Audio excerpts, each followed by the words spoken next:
দাদা হুজুর পীর কেবলা রহমাতুল্লাহ আলাইহি তিনি 21, 22, 23 নির্ধারিত দিনে ইসালি সব কায়েম করে গেছেন, অথচ তিনি ইন্তেকাল করেছিলেন দোসরা চৈত্র মাসের 3 তারিখ। এই দিনে ছোট্ট করে ইসালি সব হয়, কিন্তু দাদা হুজুর যেটা কায়েম করেছেন সেটা হলো 21, 22, 23। হযরত খাজা মাইনুদ্দিন চিশতি রহমাতুল্লাহ আলাইহি তিনি ইন্তেকাল করেছিলেন 6 রজব, তার ইসালি সব হয় 6 তারিখে।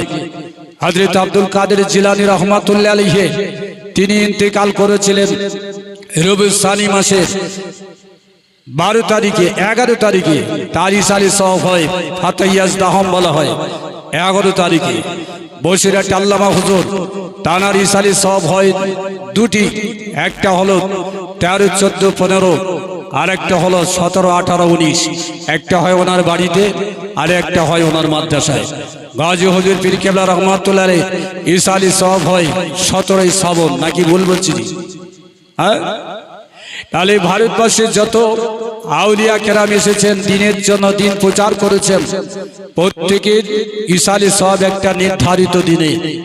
দাদা হুজুর পীর কেবলা ছিলেন একজন মুজাদ্দিদ, তানার কাজ শরীয়ত সংস্কার যদি হয়, সমাজ সংস্কার হয়, তাহলে নির্ধারিত দিনে ইসালি সব করা যদি বেদাত হয়, দাদা হুজুর কি জানতেন না জি? হাজার হাজার আলেম আছেন এই দাদা হুজুর সিলসিলায়, হাজার হাজার আলেম, লক্ষ লক্ষ আলেম বললেও ভুল হবে না জি।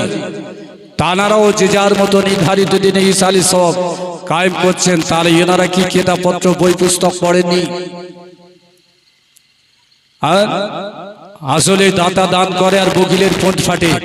কিছু লোক আছে তাদের হিংসা হয় এই কাজগুলোকে বন্ধ করে দেওয়ার জন্য। এইভাবে নির্ধারিত দিনে জলসা করা, এটা কি হাদিস সম্মত নাকি বেদাত বলবেন?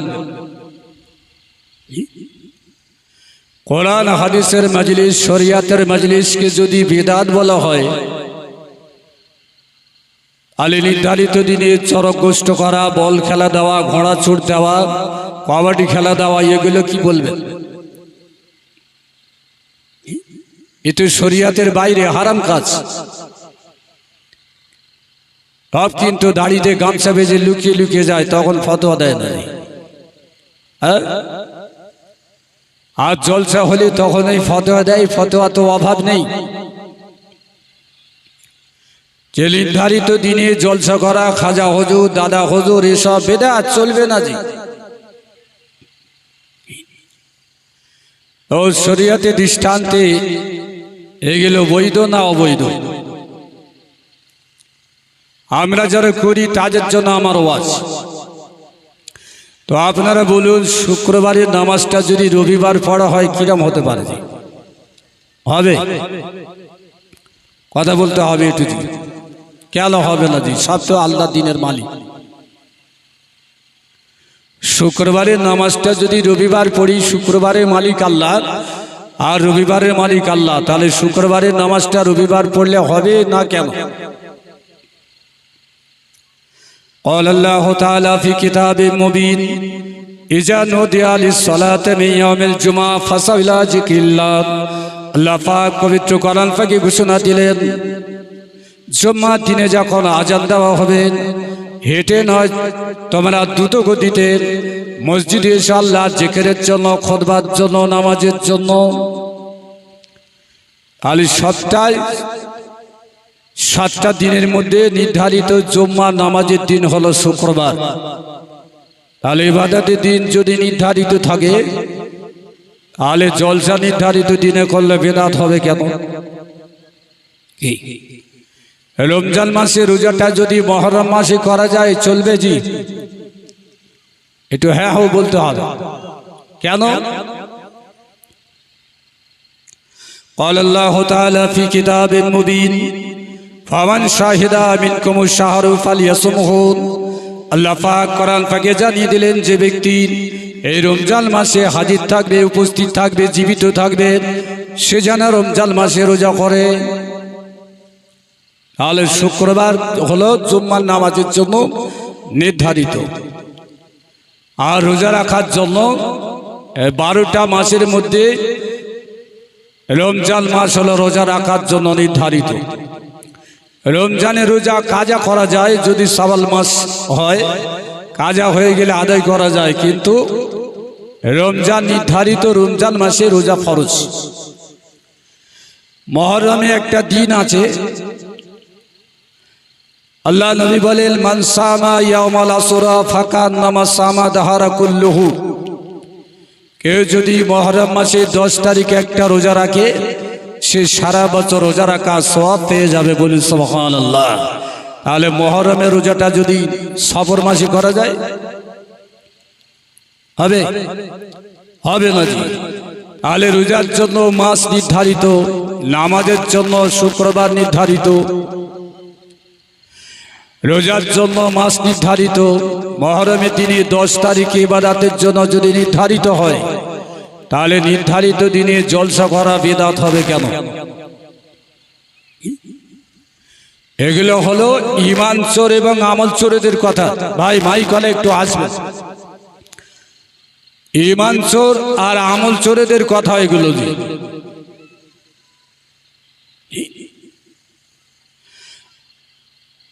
হুজুর পাক সাল্লাল্লাহু আলাইহি ওয়াসাল্লাম বর্ণনা দিলেন, সাউন্ড বাড়াতে বলছি, ওই ওটা না, বড়টা না, এইটা। قال أبي هريرة رضي الله تعالى عنه قال قال رسول الله صلى الله تعالى عليه وسلم إذا كان يوم عيد الفطر جاء جبرائيل كبكبت الملائكة فقال الملائكة بشرى لكم غفرت لكم بدل لكم سيئات। আল্লাহ নবী বলেন, যখন ঈদুল ফিতরের দিন হবে, ওই দিনে রাস্তার অলিতে গলিতে হযরত জিবরাইল আলাইহিস সালাম লক্ষ লক্ষ ফেরেশতা নিয়ে জমিনে অবতরণ করেন এবং রোজাদার দিগকে সম্বোধন করে বলেন, হে রোজাদারেরা, তোমরা একটা মাস রোজা রেখে দিয়েছো, তোমাদের জন্য সুসংবাদ দিতে এসেছি। আল্লাহ পাক তোমাদের জান্নাতি ঘোষণা করেছেন, বলুন সুবহানাল্লাহ। ওয়া বাদাত লাকুম সাইয়্যাত। আর যারা রোজা রাখতে পারেনি, অসুস্থ ছিল, যারা রোজা রাখতে পারেনি, পীড়িত ছিল, দুর্বল ছিল, রোজাদারের সঙ্গে ঈদের মাঠের দিকে তোমরা নামাজ পড়তে যাচ্ছ, ওই রোজাদারের সঙ্গে নামাজ পড়ে চোখের পানি ফেলবে, আল্লাহ পাক রোজাদারের সম্মানার্থে তোমাদের গুনাহগুলো ক্ষমা করে দেবে। তাহলে ঈদুল ফিতর হয় কখন? মুহররম মাসের শেষে, রজব মাসের শেষে, আর রবিউল মাসের শেষে। তাহলে শাওয়াল মাসের 1 তারিখ, সে 29 রমজান হলেও আর 30 রমজান হলেও, তাহলে নির্ধারিত দিন আছে ঈদ। ফাসাল্লি লিরাব্বিকা ওয়ানহার। নবী আপনি নামাজ পড়েন এবং কোরবানি করুন। জিলহজ মাসের 10 তারিখে হয় কোরবানি। তাহলে নামাজ হলো নির্ধারিত দিন, রোজা হলো নির্ধারিত মাস, ঈদ হলো নির্ধারিত দিন, কোরবানি যদি নির্ধারিত দিন হয়, তাহলে নির্ধারিত দিনে জলসা করা এটা বিদআত কেন? এ বন্ধ করার জন্য চক্রান্ত না নেকির জন্য চক্রান্ত? একটু কথা বলুন। তো এরকম কিছু মানুষ, কিছু বক্তা, চার দোকানে ফতোয়া দাতা কিছু মানুষ সমাজে আছে, কিছু মানুষ আছেন। তো আমি দুটো হাদিস পাক শোনাচ্ছি। وعن أبي شيبة رضي الله تعالى عنه قال كان رسول الله صلى الله تعالى عليه وسلم يأتي على شهداء أحد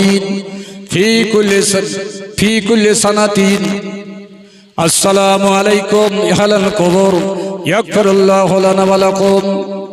ওহদ বলে একটা ময়দান আছে, এই ময়দানেতে ইসলামের দ্বিতীয় যুদ্ধ হয়েছিল। এই যুদ্ধে 70 জন সাহাবা হুজুর শহীদ হয়েছিলেন। এই ওহদের ময়দানেতে গোরস্থান আছে, 70 জন সাহাবাকে দাফন করা আছে। এই গোরস্থানের মধ্যে রাসূলুল্লাহ 2 জন বিশিষ্ট সাহাবা হুজুর আছেন। একজন হল হযরতে হামজা রাদিয়াল্লাহু তাআলা আনহু, আরেকজন হলেন রাসূল পাকের চাচা হযরতে হামজা রাদিয়াল্লাহু তাআলা আনহু। এই 2 জন সাহাবার কবর একটু দেখতে পাওয়া যায়, বাকি সমস্ত জায়গাটা সমতল হয়ে গেছে। হুজুর পাক সাল্লাল্লাহু আলাইহি ওয়াসাল্লাম প্রত্যেক বছর তিনি ওহদের ময়দানে ওই চাচার কবর জিয়ারত করার জন্য তিনি হাজির হতেন। নির্ধারিত দিনে একটা হাদিস আছে, আল্লাহ নবী নির্ধারিত দিনে ওহদের ময়দানে তিনি কবর জিয়ারত করতে যেতেন। হযরত হামজা সম্পর্কে তিনটি বর্ণনা আছে।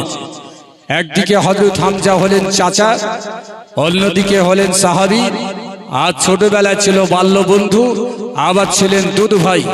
হযরত রাসূল যার দুধ পান করেছিলেন হযরত হামজা, তিনিও তার দুধ পান করেছিলেন। তো হামজার সঙ্গে রাসূল পাকের একটা গভীর সম্পর্ক ছিল। তিনি ওহদের ময়দানে যুদ্ধে শহীদ হয়েছিল আল্লাহ নবী নির্ধারিত দিনে, তার কবর জিয়ারত করতে যেতেন। ইতিহাস ঘাঁটলে জানা যায়